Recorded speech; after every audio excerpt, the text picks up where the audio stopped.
waaw dañu war a door ak maître Abdoulaye Tall d'abord ci gouvernement bu yees bi nga xam ne gis nañ ko ñu teg ko laata après ñuy dugg xëy na ci résultats yeeg yu ni mel déjà le gouvernement bi nga gisee profil yi ñu teg muy 25 ministres ak 5 secrétaires d'État yoo xam ne moom lañ teg xëy na sax duñ mën a ñëw ci tur yi exactement mais ci profil yi ñu teg bi nga ko gisee gouvernement de rupture la ñu ngeen prôné est-ce que vous êtes satisfait à 100% par rapport ak li nga gis ci liste bi. jërëjëf moi je suis satisfait à 200%. li tax ma wax ko mooy d'abord ci forme bi yàgg ngeen a dégg le président Bassirou Diomaye Diakhar Faye aussi bien si projet bi nga xam ne moom la jox seen jaay sénégalais ba sénégalais yi wóolu ko ak discours yi mu tenir ci campagne bi ak le président Ousmane Sonko le premier ministre Ousmane Sonko mooy dinañ fexe ba rationaliser le gouvernement le nombre de ministres loolu benn la ñaareel ba waxoon na yàgg ko rappeler ne gouvernement bi ñu namm amal ba ñu gañee élection yi nañu xam ni du gouvernement xëccoo wala pàccoo wala séddoo fépp fu ñu jàpp ni compétence a nga fa ñu seen loxo set seen xam-xam wér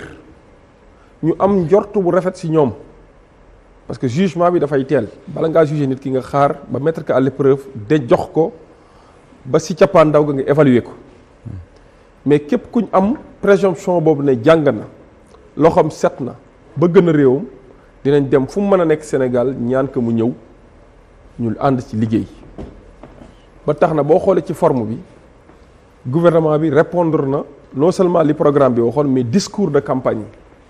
yi nga xam ne le candidat son excellence Bassirou Diomaye Faye wax na ko ak le premier ministre Ousmane Sonko boo ñëwee ci fond bi maanaam ci profilage en tant que tel d'abord nañ ñëw ci ministères yi nga xam ni ministères yoo xam te ni nii ñëpp nangu nañ ne ñañu fa teg kenn bokk ci Pastef te muy ministère yu am solo te kenn bokk ci tamit également ci coalition Diomaye président ñëpp xam nañ ni ministère des forces armées ci gouvernement yi fi jot a jaar ñi bokkoon ci parti au pouvoir lañ ko daan jox te ñëpp xam nañ ni forces armées du caaxaan ci réew mbirum kaaraange la mbirum sécurité la mais mbirum rayonnement sax image du Sénégal la sur l'international ku xam ministère de l'intérieur ñu jox ko un général l'ancien haut commandant de la gendarmerie le général Jean-Baptiste Tine ku xam ci nguur yi fi jot a génn en tout cas bëri na ci lu opposition bi comme société civile bi doon ñaxtu di ko joytu maanaam ñu jël koo xam ne il est politiquement coloré ñu koy jox ministère de l'intérieur non seulement mu war a addu ci renseignement ci sécurité mais également et surtout ci organisation élection kon tey jii bu ñu ñëwee jox ko koo xamante ni c'est un général de la gendarmerie jaar-jaaram ci biir gendarmerie doy ñu ay jëfam ci biir gendarmerie doy ñu bu ñu ko indee fu mel ni intérieur te comme fa uutu wala su ma nee sax le tout dernier ministre de l'intérieur amuñu reproche bu ñu ko def mais les autres ministres qui se sont succédés avant Amadou Makhtar Cissé gis ngeen ni ñu fësoon nañ ci APR bokkoon ci coloré ba nga xam ne ni indi woon na ay jiixi jaaxa ci société civile. alors nga ñëw ci justice ñun depuis 2019 bu fekkee suivre ngeen bu baax suñu discours à travers le livre Solution discours de campagne ak intervention publique yu bari ñun dañoo mës a joxoñ baaraamu tuuma nga jël koo xam ne c'est un militant de parti mu nga jox ko ministère de la justice même bu fekkee ni sax bañuñu le principe nga jox ko militant de parti mais am na ay risques yu ci nekk bu ñu jëlee un ancien procureur général koo xamante ni tamit jaar-jaaram ci biir justice taxawaayam ak discours ak actes yoo xam ne posé na ko mën nañoo dalal suñu xel ne li ñu namm ci justice surtout nag commencer par des réformes tëddee njaaxaanaay am nañ yaakaar ci moom ne mën nañoo compter ci moom mu doxal ko muy le procureur général Ousmane Diagne. su ma jëlee ñetti ministères yooyu rek man am naa yaakaar ne fi ñu jëm incha allahu fu ñu bëgg lay doon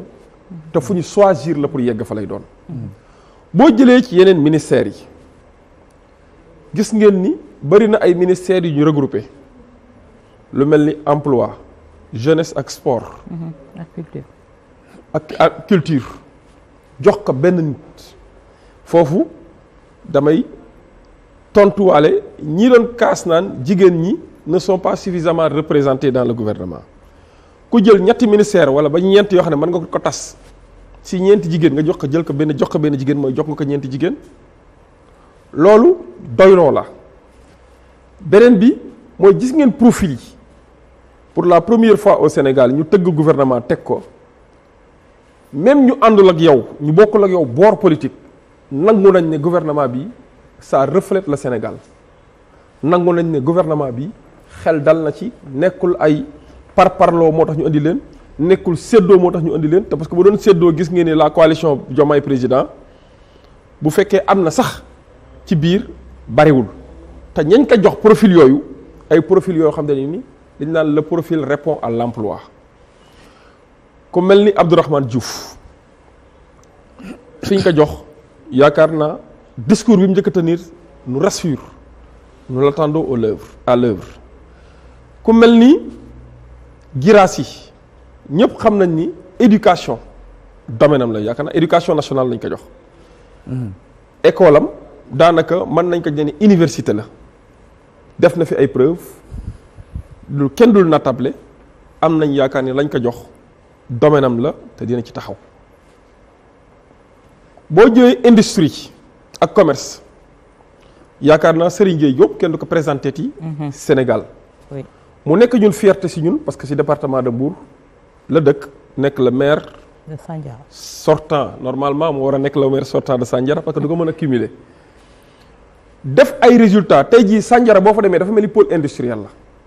Sandiara pour ceux qui voyagent jël la route de Kaolack gis nañ ni Sandiara maintenant daanaka ay usines la ay entreprises si jaar-jaaram ak bëgg réewam mu bokkoon si ñi njëkk a wane seen bopp pour rejoindre le président Diomaye dans sa coalition malgré lu bari lu fi xewoon ci loo xamante ni dañ ko néewal doole ci fa nga xam ni fa la bokkoon muy Benno Bokk Yaakaar waaye ñëpp xam nañ ni si yorinam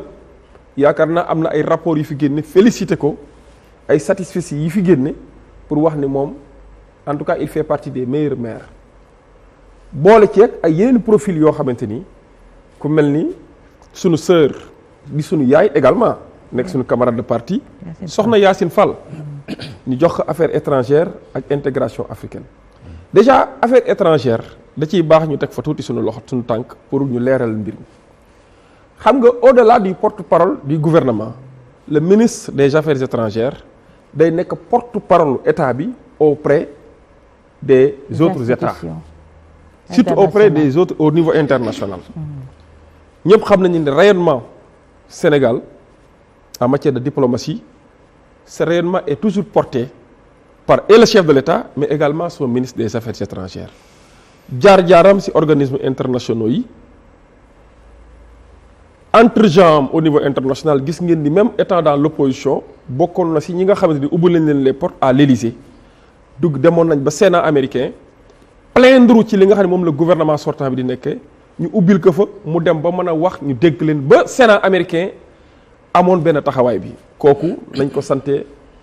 ñu bari ñu ñenn ku mel ni parce que du moom kese soxna Yacine Fall nga ñëw ci département yu bari nga gis ne franchement ñi ñu fa teg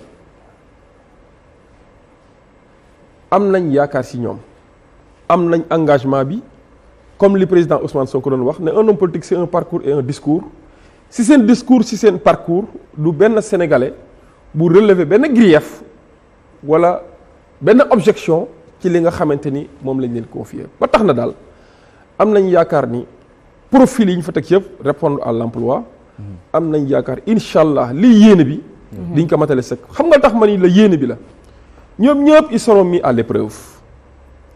bala ñu leen a àttee ñu ni fii ak 1 an fii ak 6 mois 12 mois 2 ans mi-mandat dinañ leen taxaw évaluer leen mais li si am solo mooy cette présomption de bonne foi, cette présomption d'hommes engagés